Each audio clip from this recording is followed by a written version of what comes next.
Hey,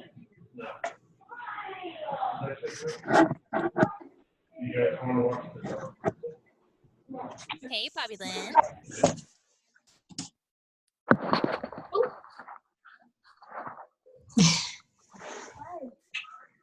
I'm a wine cellar. Would you come down here, please?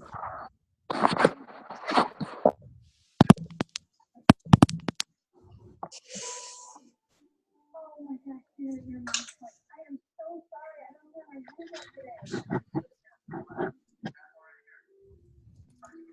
Too long.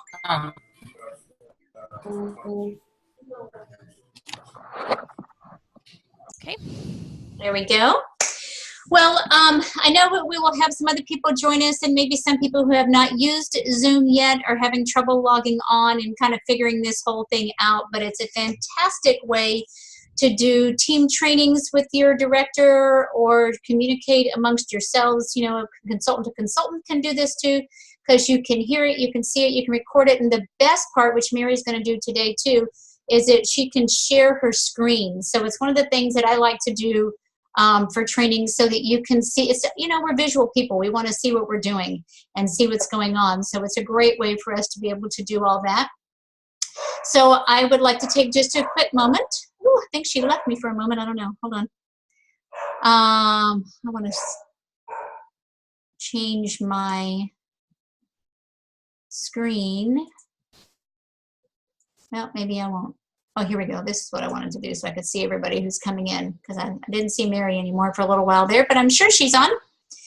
But I want to introduce Mary to you. Mary is a senior director. For those of you who were not at conference or don't know much about her, she is not in my direct line. She's not in Susan Warshate's team's direct line. But she is here in Florida a couple hours from me, and she was my co-presenter at National Conference, so that's really kind of how I got to know her. But she is a senior director. She fast-tracked to director, and shortly thereafter, she promoted up to advanced director, and then in April to senior director. She earned excellence this past year in 3 categories: in sales, I know, right? Sales, recruiting, and developing leaders, and she was top 20 in developing leaders. The name of that just escaped me. Founders Award for developing leaders. So she is a hot shot, and she is 95% virtual. I don't know anybody else on this call that can say that they are 95% virtual. If you are, great. I'm sorry, I don't realize that, but Mary is extremely successful doing that. So we are very honored and pleased to have Mary share her wisdom with all of us, right? Yeah. I know, big order. No pressure at all. Okay, you ready to get started? Yeah, let's do this then. Okay, let's do it. All right. So I love virtual parties, and this is really the way that I found it best to fit with my family. I started out with just live parties, and I tried to figure out the whole virtual thing because I have 4 children and I homeschool. So I just knew that there were lots of things to juggle with my family, and I'll be honest, I started in August of 2015, and May of the following year, I was ready to throw in the towel. I was only doing live parties, and my schedule was very tight with my family, and I just couldn't fit in the parties that I wanted to fit in to maintain title and to grow my team. We had, I think, maybe 10 people at that point, and maybe 3 of them were active. And so I just kind of dove into virtual parties. I had no idea what I was doing. My upline did not do them. None of my sister directors did them. We were just kind of flying by the seat of our pants. And so I've learned a lot. And so hopefully I can share some of the things that I've learned, and hopefully you cannot duplicate my mistakes that I made. It took me several months to really kind of get it together and figure out a system. And now I think we have a pretty decent system, and we're able to duplicate that. So let's go ahead and get started. Okay, I'm going to share my screen like Bobby Lynn said. Perfect. And while she's getting that set, I forgot to mention, hold your questions to the end. I know you're going to come up with some as she's speaking and as she's sharing some things. if you would say, like write them down on a piece of paper in front of you, you can go ahead and grab paper while she's speaking, write some questions down, and she will answer all of those at the end. Okay, that'll make this run a whole lot smoother. Okay. Yeah, absolutely. And if you come up with questions afterwards, reach out to your director, or if it's a quick question, if you want to message me, that's totally fine too. Okay. All right. So I'm going to share my screen. So why virtual parties? A lot of people are like, well, I like my live parties, and that's cool if you want to stick with live parties. You will never hear me say that that virtual parties are the only way to do this business. I still do live parties. I still love live parties. There are people that are extremely successful doing live parties. It's really just what fits for your business and your family. So number one reason, well, all the cool kids are doing it. It's the thing right now. So you might as well jump on the bandwagon and try it out. You can do them from anywhere. We typically have Disney passes, and so I've done them from Disney World. I've done them from camping trips. I've done them from just about anywhere. So it really doesn't matter where you are. You can have a show going. You can have a $600 plus show average. That is my show average for this year. Even through the horrible summer months where we all kind of struggle a little bit. Okay, it offers another option for hosts. Some hosts are scared to death to have people come into their homes. I'm sure you guys have met them, or they have to like breathe in a bag if they have to have people over. They're scared their house is too small. They're scared that their house is too dirty. Their house is not nice enough, those things. So this offers them an option for that. Another thing, if you're a director, you can offer training for both live and virtual shows on your teams if you are doing virtual shows yourself. And let's face it, we're all on Facebook anyway, so you might as well make some money while you're doing it, right? I have found that I actually don't scroll through Facebook much anymore because I'm on there with my parties all the time. So let's kind of get down to the basics. This is a popular debate, events versus groups. I hear this all the time. Do you use events? Do you use groups? I use events, and I'm going to give you my reasons why. I'm not going to be mad at you if you want to use groups. If you want to use groups, feel free, but these are the reasons that I use events. First, guests have the ability to opt in. I've been part of a couple of pilot programs with Home Office, and one of the things that they found when they interviewed guests for virtual parties, they did some with Pampered Chef guests or parties, and also other direct sales companies, that a lot of the feedback that they got was guests want the option to opt in. With a group, they're just added by the host, and then they have to remove themselves. With an event, they can click going, maybe, not going. So they have the option to attend or not. So they have the option to opt in. And, this is about our guests and our host experience. And so this is a big one for me. This is my number one reason, is because I want to make my guests happy. Attendance is measurable on an event. We have a goal of 30 going. Just like you want to know how many people are going to show up to your live shows, I want to know how many people are actually engaged on my event. So it's something that's measurable. I know if I only have 5 people going or something like that, then I better pull my act together, and I fell down on my host coaching, or my host is not doing what they're supposed to do. So I know I need to pick up the pace and fix something. On an event, we don't know that because the host has just added people at random. You can leverage what Facebook already does with reminders. I don't know if you guys know this or not. I'm sure you have if you've attended an event. If you have an event on Facebook, Facebook will actually send reminders to the people that are invited. So we want to leverage that. That does not happen with a group. So they're going to send those reminders, which is going to hopefully encourage people to click going. The duplicate button. This is the magic button in Facebook. I don't know if you guys have seen this, but I typically run 5 or 6 virtual parties at a time. So once I create that first event, all I hit is duplicate, and it creates the event, and then all I have to do is change the host name and the link, and I'm done. So it literally takes me about 2 minutes to create all of my parties all at once, because I've got the same banner, I've got the same text in the description other than the host name and the link. So I love the duplicate button.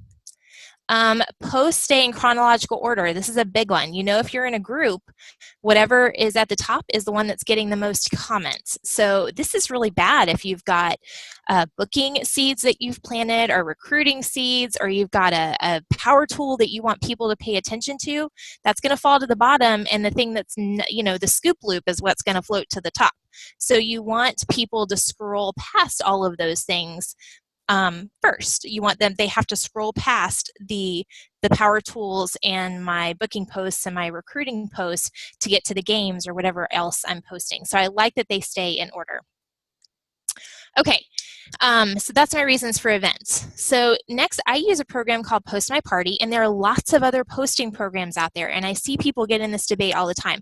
Well, which one should I use? Honestly, guys, just jump in, pick a software, and try it out. Don't stress about which one you're going to use. I will share with you the reasons I like Post My Party, but if you want to try out the Zizzle or whatever the other one is, if you want to try out SendShare, just do it. Don't waste time on on debating on which one to do. I like Post My Party because in my organization, I create a template each month, my director team and we share that with our entire organization. And we encourage our teams to use that for at least their first 90 days while they're getting started. So I can easily create the template and share it with my team. So that's really nice. I don't know of any other programs that do that. But again, I haven't researched any other ones, so I can't give an opinion other than SendShare. I have used that one before. You can schedule a party in seconds. So once I create that template, I schedule the party based on that template, and it's fabulous. Done. Literally 30 seconds, and I'm done. And I can schedule the entire party. The ability to use replacement tokens, this right here is golden. I cannot tell you with SendShare how many times I posted the wrong host name, the wrong link, the wrong winner, whatever, and I had to go back in and scramble and find the mistake and fix it. So this allows me to use replacement tokens. So in my template, I have the word host, link, and text in those brackets. You have to use those brackets. And so when I schedule the party, I put in, say, Bobby Lynn as the host name, and everywhere that Post My Party sees that bracket with host in it, it's going to put Bobby Lynn in there, and I don't have to think about it. So you can really customize that. I have not found a good use for the text one. I don't use that one all the time, but I do use the host and the link one all the time. So that's really good. It warns about duplicate content. You know, if I've got two parties in the same time zone, it's going to say, hey, you're posting at the same time and you're posting some of the same stuff. You need to adjust it. And you can adjust it on the party very, very easily. So you can adjust the time that it's posting so it's not posting at the exact same time, which helps keep you out of Facebook jail. The ability to schedule comments. This is fabulous. You can schedule up to 20 comments per party. So if I want to throw in a picture of the host special for the month that I'm booking, or if I want to throw in a video or throw in whatever, you can schedule those comments. And so it looks like you're actually on Facebook, which is pretty sweet. The posts will say Post My Party, but the comments don't. So it's going to look like you're actually commenting, which is really, really nice. Okay, so I'm going to give you the formula for a successful party. And before anyone asks, I am not going to share my template, so please don't ask. I have an agreement with my director team that we don't share our template, and that's because we want to stay out of Facebook jail. We have a large organization. I will give you everything you need to create your own template. And honestly, guys, you want to make it your own. This is your party, your personality. So you want to be creative, and you're going to develop a culture in your parties. And so that's what you want to do. You want to create it from you. The biggest thing is you want to focus on edutainment, is what they call it. You want to educate, and you also want to entertain.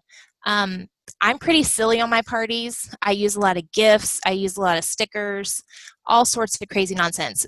When they released these GIFs, I was like, oh boy, here we go.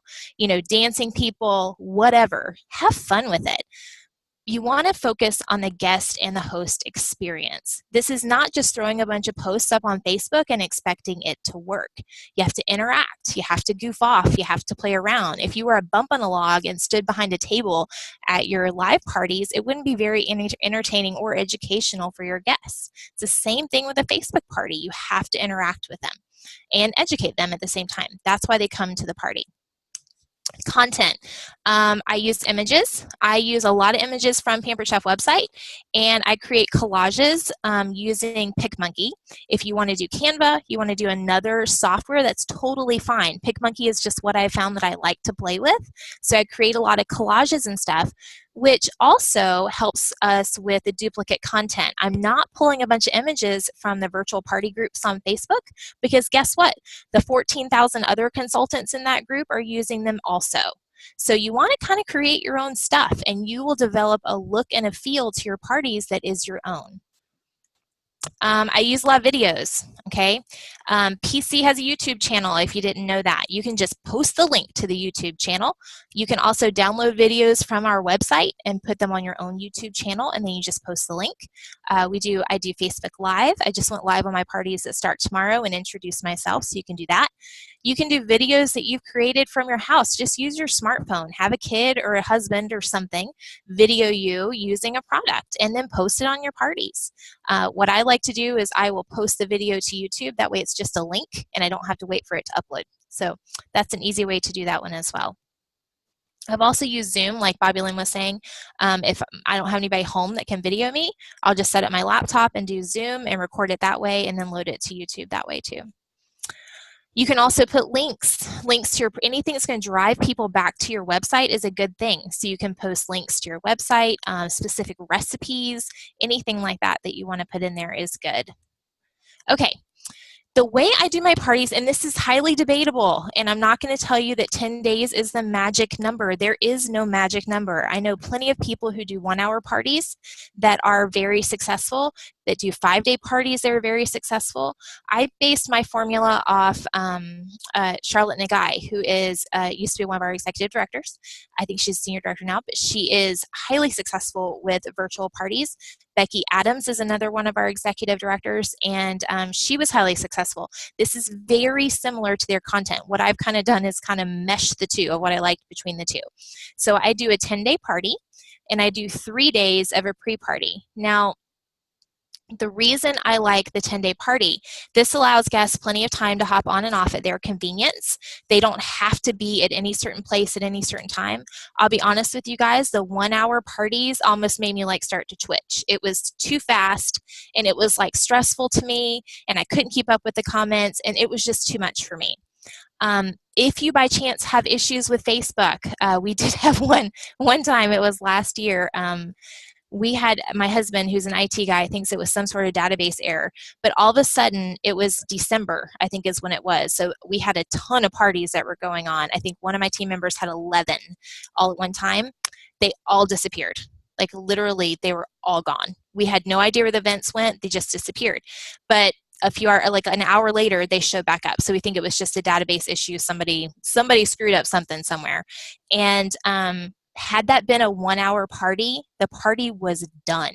Like there's no recovery from that if your party disappears at the time that you're supposed to be having your party. But because it's a 10-day party, we have plenty of time to fix anything or, stuff if something goes wrong. Okay. It allows you time to build relationships. I'm not sure I can build relationships with people in 1 hour or even 3 days. I've done some 5-day parties for the pilot group that I did with home office. I felt like I was sprinting the whole time. So again, you're going to find a time frame that works for you. This is what works for me. I start all my parties on the same day. Do not get yourself caught in a rut where you're starting some parties on Monday and some parties on Wednesday, and then the next week you're going to start on Thursday. Do not let your host dictate to you what day you're going to start your parties. When I'm booking parties, I say I start, I have this date and I have this date. I start all my parties on a Monday. So again, start them on the same day. It may not be a Monday for you. It may be a Wednesday, whatever. But just pick a day, and that's when you start them. You will find yourself in crazy land if you have them stagger starting. Okay. I always leave the link open an extra day for stragglers, and I let my host know that, because inevitably my party's in on Wednesday night, and so inevitably someone wakes up Thursday morning and says, oh my gosh, I totally didn't know the party was ending and I need to get my order in. So I always leave it open that Thursday, and I typically close out all my parties on Thursday night or Friday morning. Okay, pre-party. The goal of the pre-party, I do 3 days of pre-party. So if my party starts on a Monday, My pre-party starts on Friday, Saturday, Sunday. The goal is to get attendance up. That is the only goal for the pre-party. We want 30 going because half of the people that click going will actually place an order. That's what I've seen statistically over and over and over again. If you've got 5 people that click going, guess how many orders you're going to get? You're going to get 2. If you have 10 people, you're going to get 5. That's just the math. It's the way it works. The same reason we tell them to invite 40 for a live party, because 20 are going to say yes and 15 are actually going to show up. So it's the same principle. We want over inviting. So on the pre-party days, I post 4 times a day. It's not as much as I would normally post during the week, during the actual party. I always post a welcome. I do a ticket game. So I have them let them earn tickets throughout the 10 days, and then I do a grand prize drawing at the end. And it's a raffle, it's a true raffle. So the more tickets you have, the better your chance of winning. If you want to do something different, if you want to do points, whoever has the most points, that's fine too. But I have found that tickets keep them interacting. Because I give them tickets for all sorts of things, and so they want those extra tickets. I do a post about how do you know your hostess, introduce yourself.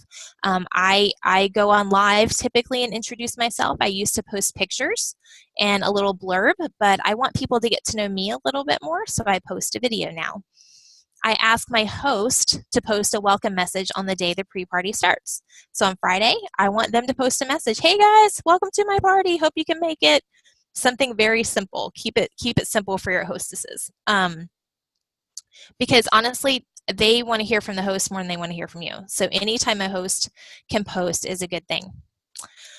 On day 2 and day 3 of the pre-party, I also ask them to tag 10 friends. So actually in the post that I have scheduled to post, it says, okay, Bobby Lynn, it's your turn to tag 10 friends who haven't clicked going, and I'm going to give them 2 extra tickets in our grand prize drawing if they click going. Very simple. So it's pretty easy. So they will tag 10 friends in the comments. I also ask them to personally message 10 friends, not a group message. This is a personal invitation. We talked about this during our host coaching breakouts at conference. There has to be a personal invitation. So I ask them to personally message 10 friends as well. I also, during the pre-party, offer to mail a catalog to anyone that wants one. Okay, if they live close to my hostess, I may ask my hostess, hey, can you drop off a catalog to so-and-so if they live close to you? Most of the time it's not. I mail maybe 5 to 7 catalogs a month. I don't mail a lot at all. So this is not a huge expense, but we need to be handing those catalogs out like candy. So I mail them if they want them. So during 9 days of the party, I said I do a 10-day party, and I'll tell you about day 10 in a minute. So on Monday, again, you want to focus on the edutainment. All right, I have a theme for each day. And this goes back to something else I learned that was solidified when I did the pilot group with Home Office. They suggested that themes, they were testing themes. They would do a theme for the whole party. I got really bored with that, so I do a theme for each day. So I just threw up some suggestions. Sorry, I got tongue-tied. One pot meals. You could do a Taco Tuesday. Salads, back to school. You could do a baking day. You could do an apple day. You could do a pumpkin day. Anything that you think of. You could do a prep day, prep in a pinch. You could do salad and sangria. You could take any of our party packs and make a day out of that. Breakfast, snacks, whatever you want to do. So I just make a day out of that. And each day kind of tells a story. So I start off in the morning and I'm talking about, if it's a breakfast day, I'm saying, okay, who's freaking out because we're back to school trying to get out the kids out the door for breakfast or whatever. So I make it very conversational. Start each day. I always start each day with a game to keep them coming back. It's usually a guessing game, but there's always one day, it's usually Friday that I do this. What's your something name? So like in my outline right now, it's what's your food truck name? During Christmas, it's what's your elf name? What's your snowman name? What's your Halloween costume? And there's all sorts of images. If you just Google that, there's all sorts of stuff that will come up. One of them around Mother's Day was what's your supermom name? That was hilarious. It could be anything, really. It's just something to get them interacting and take a break from the guessing games. Okay. So I stagger and group the posts throughout the day. Okay, now I base my times that I post on research that I did on when people are actually on Facebook.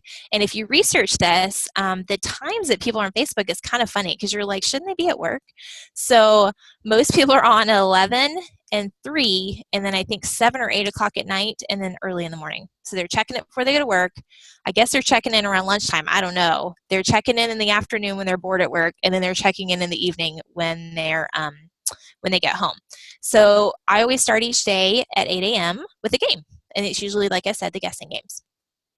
So I start that with a game, and then at 11 o'clock, I do 3 posts, and I group them together because another thing that they learned in the pilot studies is that people don't like getting those notifications every 2 hours when we post. So they're only getting them once for 3 posts. I mean, they're getting 3 notifications, but it's grouped together, so we're not harassing them all day. And 11 a.m. is one of those times when people are on. So I start with a power tool. So for example, if I'm doing one pot meals, I'm going to start with the all-purpose pot. That's what I'm going to start with. I'm going to start with my power tool. And then I'm going to do a complementary product and maybe a recipe or a quick tip or a booking or recruiting seed. So right now, if I was doing the one pot thing, I would probably do the one pot, the all-purpose pot. I would do a recipe video because there are those on YouTube. And then after that, it would be something like, oh my goodness, did you know you can get this for 60% off during the month of August if you have your own party? So that's the 3 posts that I would put at 11 o'clock. And here's another trick I'll tell you. I always put whatever I want to make sure they see, I post that as my 3rd post because that's what's going to sit at the top. Okay, so if I'm going to do my all-purpose pot, it's going to be my all-purpose pot, and then the recipe, and then my booking seed is going to sit at the top. So they've got to scroll past that to see the other stuff. Does that make sense? Okay, and then at 3 o'clock, I'm going to do some more complementary products, some recipes, some quick tips, booking a recruiting seed. Again, this is a mix of stuff, but it's the same formula every single time. If you're on my team, you'll start to see a pattern in our outlines. It's the same stuff because it works. And then at 7 o'clock, I post a game to end the night. I don't do it at 8 o'clock because honestly, if it takes them 2 hours to end this game, I do not want to stay up that late. So I started at 7. That way I can shut it off at 9 and be done. And then you have differences in time zones too, so you want to be conscious of that. Okay, specific days that I do some things. My parties officially start on a Monday. Like I said, I do that pre-party Friday, Saturday, and Sunday. So I have some parties starting tomorrow. On Wednesday, I always do a Q&A round. That's given me a couple days to kind of get to know everybody. They're all still excited. And so I do a 10 tickets for every question you ask me about my Pampered Chef business. Nothing is off limits. And I post some suggestions in that post. You ask me anything you want. How much do I make? How many parties do I do? Blah, blah, blah, blah, blah, whatever. On Thursday, I do a Q&A booking post, and I do something like, well, you may be saying to yourself, oh, my wish list is so much bigger than my wallet, but I might want to have a party, but I still have some questions. And so I ask me any question you want about having your own party. And so sometimes I'll get questions on that. Well, do I have to do this, or do I have to do that, or what if I don't want to book it next month, or whatever. They'll ask me questions. On Friday, I do a Google form.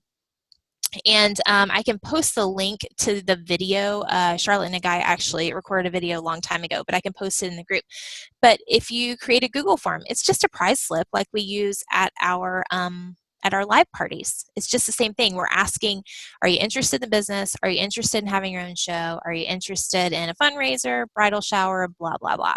So we're just asking those things. And then what I do is on Saturday, I do a prize drawing. I use a random name picker website from all the people that filled it out, and I give away a season's best. So that's it. So I can add that to their order. If they're not, or if they don't end up ordering, I'll add it to the host's order, whatever. I will tell you, I know that there are some people that do not give away prizes unless the show qualifies or unless that party, or unless that person orders. I vehemently disagree with this. When we do a live party, we give away prizes before we take orders, right? So we don't say to that person, give me the prize back because you didn't order. This is just an expense of the business, and we just need to roll with it, okay? So they may book a party later. I'm not going to stress about a $2 season's best, guys. So I offer the prize whether they order or not. and I've never had an issue with that. On Monday, the following Monday, that's my booking day. So I do a post offering a prize to my host when they have 3 bookings on the calendar. And so this is where you want to partner with your host to get those 3 bookings. I know some people, and I do this at my live parties, I will take a gift bag and I say, well, I've got this special prize for Bobby Lynn when she has 3 friends book a party, and I let her open it in front of everyone when she has the 3 shows on her calendar. So again, I post what it is, but on the virtual parties, she doesn't actually get it until the parties have been held, and then I just add it to her future party pick order, at the 10% off when she orders from the third party is all I do. Usually I give away like a whipped cream maker. So if she's given me 3 parties, then I think it's worth the $25 item. Okay. And then those last few days of the party, Sunday through Tuesday, that's the countdown. So I'm posting things like only 2 more days to order, only 3 more days to order. Have you booked your party yet? Blah, blah, blah. The last day of the party is the Wednesday. I do booking and recruiting seeds again. I draw for my grand prize winner. I post last day to order. Make sure, you get your orders in by tonight at 8 o'clock when I do the drawing. I post about, do you have a favorite item? I'm trying to remind them of all the things that we talked about during the party. So do you have a favorite item? Is there something that we didn't talk about that you want to see? I own 95% of the catalog and I'm happy to show it to you, that sort of thing. So I draw for the grand prize winner and then I do a thank you. Now my prizes are based on the sales. I never tell anybody what the prize is at the beginning of the party because I don't know. If it's a $500 party, I'm going to give a $5 item. If it's a $700 party, it's going to be a $7-ish item. If it's a $1,000 party, I'm going to give a $10 item. So I base it on the sales. So every party is different. And then you can add that to the guest order if you want to, but if everything's going to the host, you can add it to the host order and say, hey, Bobby Lynn, Susan's prize is going to be coming to you, so if you wouldn't mind just sticking that in her bag when you deliver her products to her. So you can do it both ways. But if it's direct ship, you obviously want to add it to her order if it's shipping directly to the guest. Not direct ship now, but if they are asking it to be delivered directly to them, you want to add it to that. Okay, ticket updates. This is huge. I cannot stress this enough. If you're doing tickets or points or anything, you want to post and update at least 3 times during your party. A lot of people do it every day. I can't do it every day. I just don't have time to do that. So I do it on day 3, day 6, and day 9. If you miss it, if you're crazy busy and you just don't get to it, you must do it the night before the party ends. Okay, the night before that last day. That is critical. I cannot tell you how many people, as soon as I post that, I just start getting emails for orders. Because what I do is I tag everyone in that post. I say something like, oh my goodness, I bet you guys want to know how many tickets you have so far. There's still plenty of time for everybody to get on the board. Thank you to Bobby Lynn and Susan who have already booked their own parties. So they get 50 extra tickets. And so I make a big deal out of that. And then I go through and I just list everyone that has tickets and I tag them and I put the little number of what they have beside them. And then in the bottom of the post, anyone who has clicked going and has not ordered, doesn't have any tickets yet, I tag each one of them. And I say, there's still plenty of time for you guys to get on the board. Don't miss out. And I tag all of them. And then the images that I use my raffle ticket image with how they can earn all their tickets. And I also post whatever month I'm trying to book. So I post that there as well. So I usually do 2 images. Okay. So I do the host special and the raffle ticket. Some tips on post content. You want to keep it conversational. Remember, features 10 minutes. So you want to talk about how you use the products. Oh my goodness, I love using the Rock Crock for blah, blah, blah, blah. They don't care about that it's safe up to 700 bazillion degrees. They don't care about that. What they want to know is, how is this going to make my life in the kitchen easier?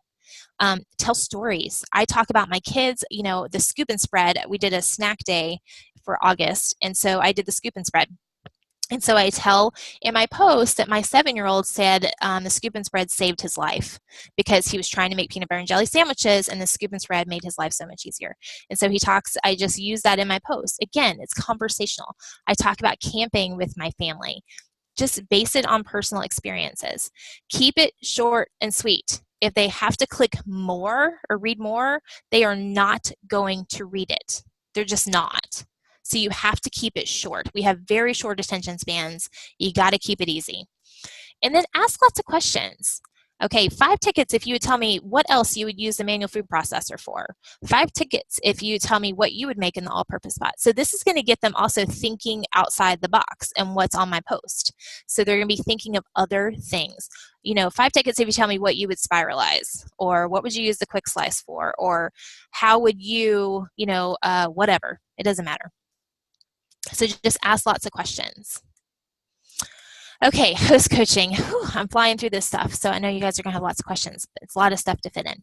You have to host coach. I cannot say this enough.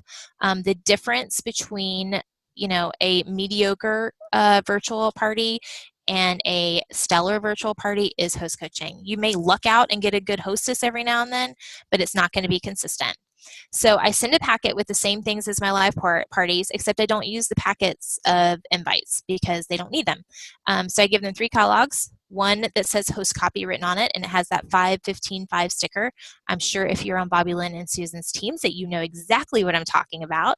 The host specials, the Life Tastes Great with a credit coupon, and the outside order forms, 2 catalogs, and I do 5 of the mini catalogs, and I stick a little label on the back that has all of their virtual party info on there.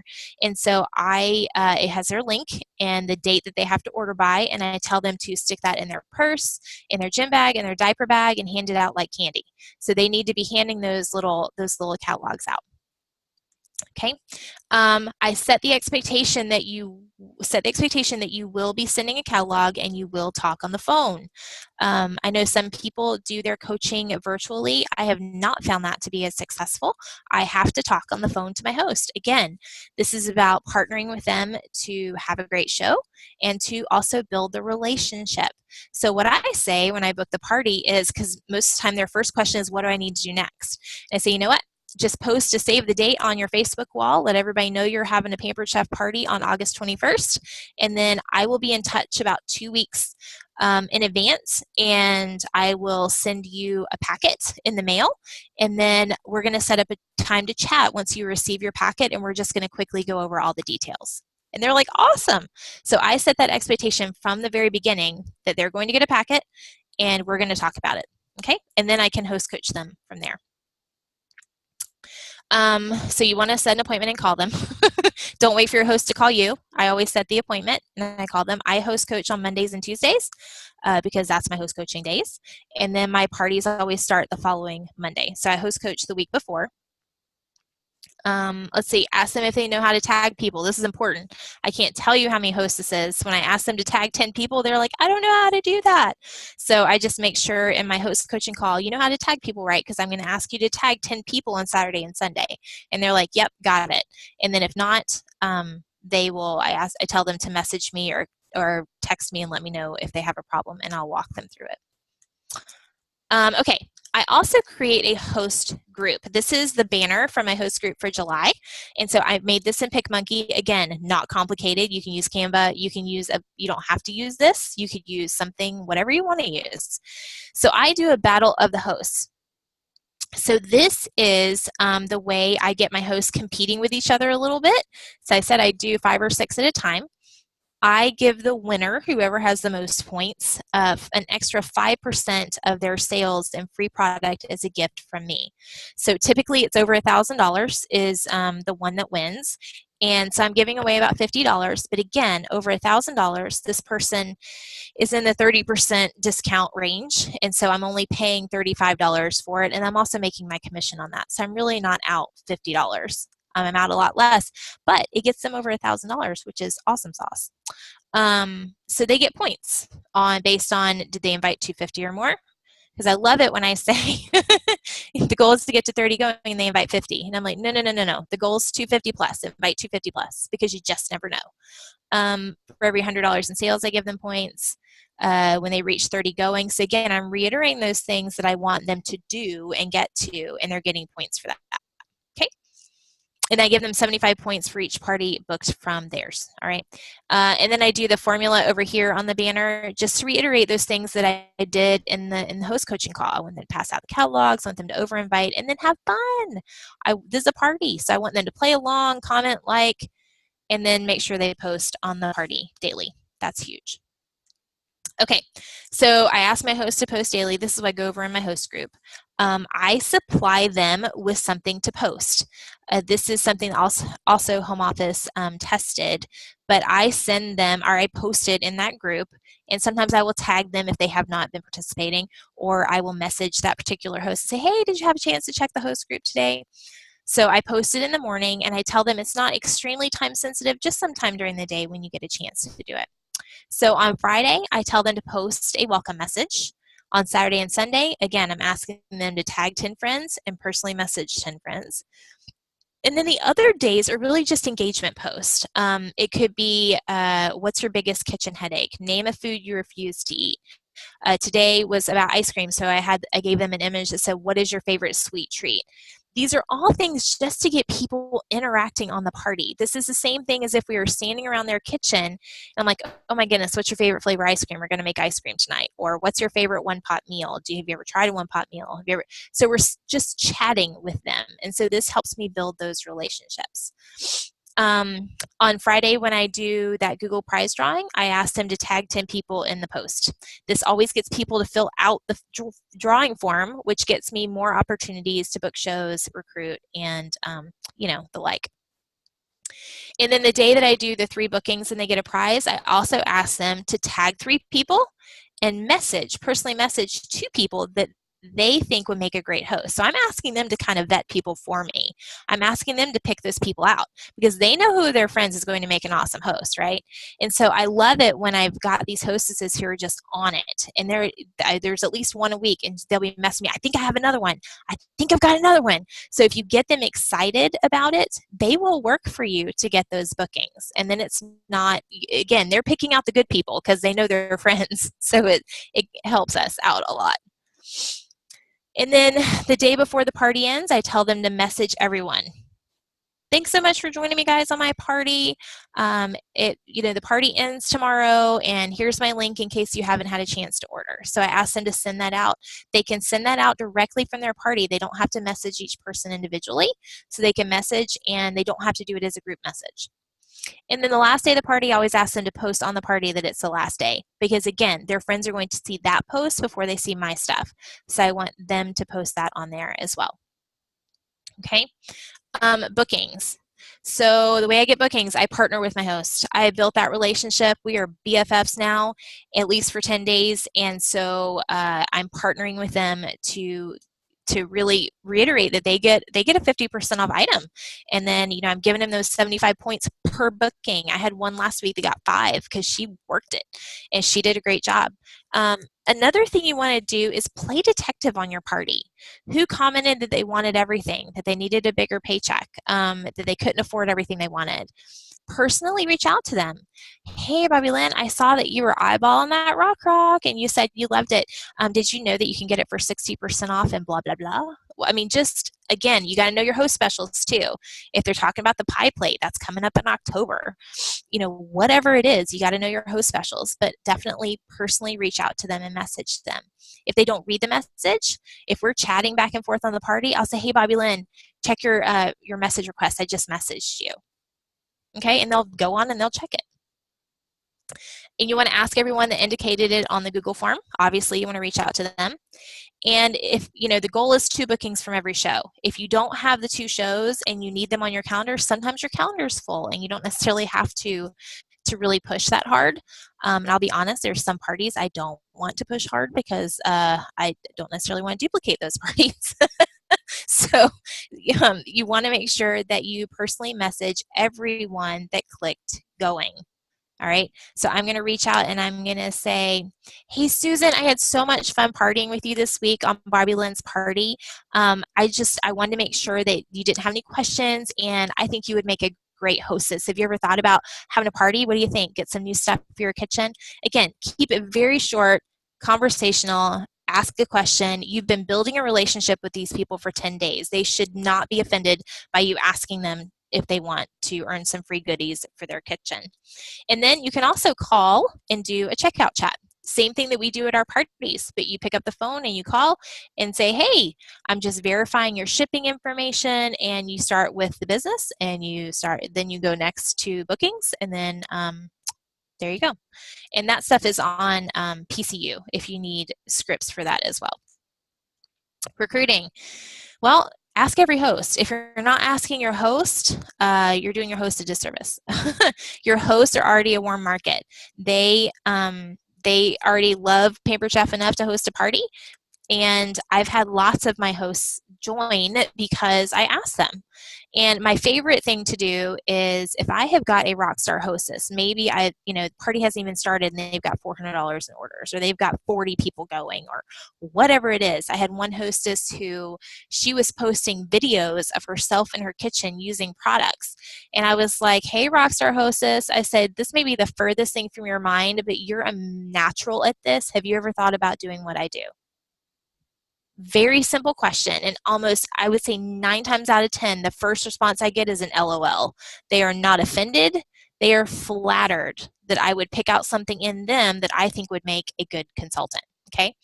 Maybe they have lots of people in their circle that love Pampered Chef. So, hey, Rockstar Hostess, you obviously have a lot of people, a lot of friends and family that love Pampered Chef. Have you ever thought about doing what I do? Hey, Rockstar Hostess with 5 bookings already. Have you ever thought about doing what I do? All these shows would be yours. Okay, again, it's just a simple question. And you want to play detective on this one too. Who said I want it all? Who has been engaged the whole time? Who commented on the Q&A post? Who commented on any recruiting post? We in our team, we do twice a month, we do a virtual opportunity event. And so I have on my very last day, I do a spoon post, and it's I got it from one of the virtual party groups, but it's different color spoons, and each color is a different thing. So yellow may be financial freedom, green is free vacations. And so I say, what color best fits you for 5 extra tickets? And so then they comment. If they comment with a green, like for free vacation, say, oh my goodness, I know my husband and I just got back from 5 days in Mexico, all on Pampered Chef's dime. I would love to tell you more about it. Would you like, my team does a virtual opportunity event every 2 weeks. We have one coming up. Would you like an invite? This is very low pressure, guys. If you aren't comfortable, coming straight out and asking them, invite them to a recruiting event or a virtual opportunity event. It never hurts to ask. You can also do think about it packets. This is a Stacy Itzel thing. If you want to YouTube, search on YouTube, Stacy Itzel think about it packet. I do those as well. And I've sent some of those out, and that has worked as well. So you can try that. Okay, that is a whole lot of stuff. So I'm going to stop my share. And then I guess, how do we want to do the questions, Bobby Lynn? Are you unmuted? Okay. Let's see, does everybody know how they can ask a question? If you go to the bottom of the screen and you hold your cursor over it and scroll over, you can click chat. And that should be able to open up questions. Or if everybody doesn't have noise in the background, I can unmute, but my experience is there's noise. Yes. My experience. Okay. Oh, I see something. All right, so how many parties do you run at one time? The most I've run at one time, I think, was 9. That about put me in crazy land. I recommend if you're just starting out, I wouldn't do more than 2 because you want to kind of get used to it. So so that's how many I would start out with. And then what I tell my team members is, if you feel comfortable with 2, then maybe bump it to 3. The worst case scenario is 3 and you end up in a corner, like with a blubbering, and drooling out of your mouth in the fetal position, and then you're only married to it for like 10 days. And so then you can go back and say, okay, I only want to do 2 a week. That's totally fine. Okay, so it's not a lifelong commitment. So just test it out and see how many you can do. The host group is a group. It is not an event. That is a group. And the duplicate button is, if you're in an event, when you create it, there's those 3 little dots. Hang on, let me see if I can share my screen. Let me find one of mine really quickly, and I will show you guys the duplicate button because it is fabulous. All right. Yeah, just Let's before see. conference, I set up all my parties for August that way, and it was just easier to just set up my first Oh one my goodness. and then hit duplicate, Yes. duplicate, duplicate. Okay, so I'm going to show you my screen really quick. Um, so if I'm going into this party, go right here to the little three dots, and it will say duplicate event. So just click that button, and you're done. It duplicates the event, and then all I have to do is change the name and my description. So that's it. Oh, and important Easy. on that is to do that before you invite your host to the event. Otherwise, it Yes, invites you don't. all. Yes, it invites all the same people. Yes. Yeah. So how do you, I don't know what this means. How do you tome out your post-party calls with so many hosts and guests? Oh, you mean the checkout chat? Is that what you're talking about? I don't quite understand that question from Kimberly.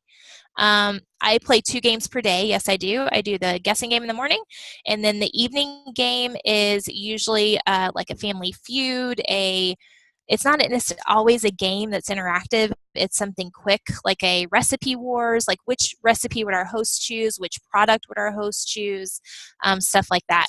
Tell me your favorite cookie if we're talking about baking. Tell me your favorite pie, something like that. Are most of your parties booked from friends of friends, or you just send messages randomly? I have not. My friends have not had parties since November of 2015. So again, you got to get outside that friends and family circle. You may have to start with your friends, but you want to book off of those for sure. Um, my friends know where to find me if they want to have a party. They can ask me. What's your method of keeping track of the tickets? Okay, I use a spreadsheet. It's very simple. In fact, I can share that with you as well. Let me pull it up. Um, yeah, it's really not, it's not hard. Ticket tracking, there we go. I will show you really quick. Let me share my screen one more time.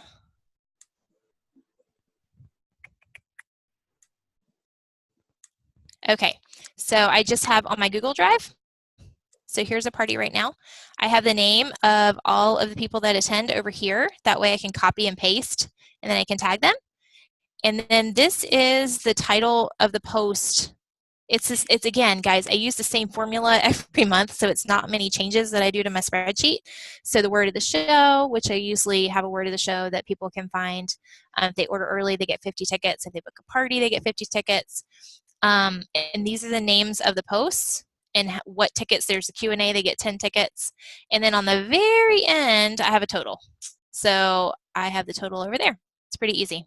And I just duplicate the spreadsheet based on my host. Okay. For each host, I have a different spreadsheet. So it's just a different tab. Okay. Can you explain Freebie Friday? So Freebie Friday is the Google form that I use on Fridays, and then I draw a name, a random name picker website, and I just give a season's best. So that's the Freebie Friday. I can post the link to the video that Charlotte and Guy did on how to create the Google form. It's pretty easy.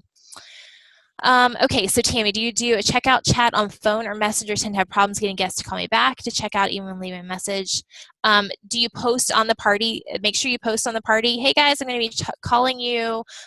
You could post on the party and tag them.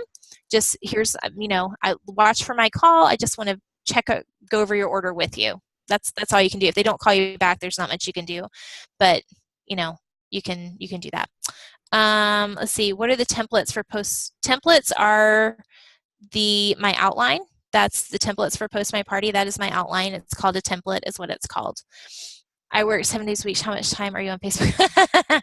I actually don't work 7 days a week. I stagger my parties. So I only run parties twice a month. I take a week off in between. So there are a few days that I have off.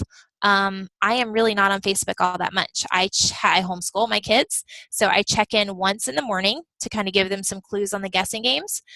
The afternoons is when I typically have a couple hours of office time, but that is not all on Facebook. I have an organization of almost 100 people, so a lot of that is coaching and training. It's not all on Facebook. And then I'm usually on for about an hour in the evenings. So, and again, I run 5 to 6 parties at a time. So I don't live on Facebook. The two parties, I don't understand the question. The 2-2 parties, calling 2 weeks after party, call 2 months. I'm sorry, I don't understand the question. Bobby Lynn, do you know what that one is? The You out. oh yeah, 2 days, 2 weeks, 2 months. I think it's 2 weeks after party call. Yeah, the customer care calls, I think. Yeah, so that's Do you for do that virtual with or live. from these sort of Yeah, customer yeah, service? that's virtual or live. Absolutely. And then let's see, with regards to host group, do you clear out the post at the beginning of each week, or the hosts? I create a new group for each group of hostesses. So I just remove that group after that week is done, after I've announced the winner, and I remove all the people, remove myself, and the group goes away. So yeah, it's a new group for each host, or each host group, each It's run a of new party. set of hosts, but you don't recreate a new group. I create a new group. Yes, I do. Oh, do you? I do. Yeah, because otherwise the post would be all in there. So I just create a new group. It's just as Good easy. point. Good point. Okay. Yeah. How do you customer? Oh, how do you? How do you? Are you asking how I do my customer and host care calls if I have so many? Well, you just schedule it in. It doesn't take long to do customer and host calls. My host calls are about 15 minutes, and that's every other week for 5 or 6. So it's just I just make it a priority. I schedule them in my office hours, and customer care calls don't take that long. You can knock out 10 of those in just a few minutes because most people don't answer the phone. So there you go. um, how often do I redo my template? I do a new one every month. But it's not a lot of changes between each month. We may switch out some stuff, but it's not crazy different. We switch it around, but I redo it once a month. Yeah, and it's based on whatever the time is. If it's fall, we're going to talk about baking, and we're going to talk about apples and pumpkins. If it's springtime, we're going to talk about vegetables and gardening and other things. If it's New Year's, we're going to talk about New Year's resolutions and switching out pasta for veggies and things like that. So you just base it on whatever you've got going on during the year. Kimberly, you're totally fine. Have you ever started a party under yourself and auctioned off the host spot? You could totally do that as a mystery host if you want to. I have done fundraisers and stuff. Yeah, so you could totally do that if you wanted to. So sharing your template with your organization doesn't put you in Facebook jail. Nope, my organization's not that big, and I don't use images from the virtual party groups. So we create all of our own images and stuff. So this is why they're not allowed to share it because we don't want it shared on the virtual party groups. And that would probably put us in jail. But no, it doesn't. Nope. Nope. And I encourage all of them to modify the text. They're not using the same text. So yeah, you want to make it your own for sure. Yep. Okay. Anything else? I think we came to the end of them. So the bigger organization we put in jail, yeah, I wouldn't worry about that too much about being put in jail if you're customizing your content. If it's not exact images that you're taking from the virtual party groups, I wouldn't stress about it too much. I know everybody gets a little freaked out about it. Every 6 months there's a new Facebook scare, and you just ride the wave. If you're changing your content up, if you're changing up your images, I've run a ton of parties all at once, and I've never been thrown in Facebook jail. Oh, knock on wood. So I've never had any problems. The 5-15-5. So that is the formula for a successful party, live and virtual. 5 orders before the show, 15 orders at the show, 5 orders after. Okay. You are very welcome. Other than looking for bookings or applying on, do you ever message everyone in the party? Nope, I don't. No. I will send them thank yous, or if we're chatting about something, yeah, but I don't message everyone in the party. No. Nope, I don't. How often do I go live? And do you when you're going on, or just I go live when I can. I have 4 kids. So, and no, I don't tell them when I'm going live. So a lot of times I would prefer to just hop on, or, you know, they'll see the video later if they want to. You could tell them, hey, I'm going to hop on live and do a recipe or whatever if you want to. I tend not to do my longer stuff live because, again, I have 4 kids. So someone is going to be hopping in the background, interrupting me. Somebody's going to be bleeding and need a Band-Aid. So I try to just, something's going to happen. So if I do it just on my phone, then if they jump in, I can delete it and start over. Okay. How do you say you select the winners? Okay, so the winners, I can post the links. It's really easy. There's a raffle website that I use, and I input the names and the ticket counts. And then for the freebie Friday for the Google form, I just do a random name picker website. So I'll post all those on the group that you guys created, and that way you can have those. Yep. Easy peasy. When an event is over, can people still see posts? Yep, they sure can. Yep, I still have people post to my events even after the event is over. Yep. Perfect. Absolutely. Anything else, you guys? Phew. I know it's a lot of information. Right? I'm sorry, your brains are probably hurting right now. I'm sorry. That's It was okay. when I was trying to type it all out, I'm like, oh my gosh, their brains are going to explode. Well, we did record it, and I will upload the recording to my YouTube channel, and I'll post that Perfect. link on this event or this group. Okay. Okay, so Mary, you say you're confused. You set up a group or an event. For your actual party, I set up an event. For my host coaching group, I set up a group. So I do both. Yeah. Does that answer your question, Mary? Cool. I'm pretty sure. Hopefully. Yeah. Okay, perfect. Yay. Okay. Awesome. Why not an event for the hosts? I just don't. I just do a group. It's not really an event. It's just a group for coaching. The same thing as my team page. So that's why I do the group.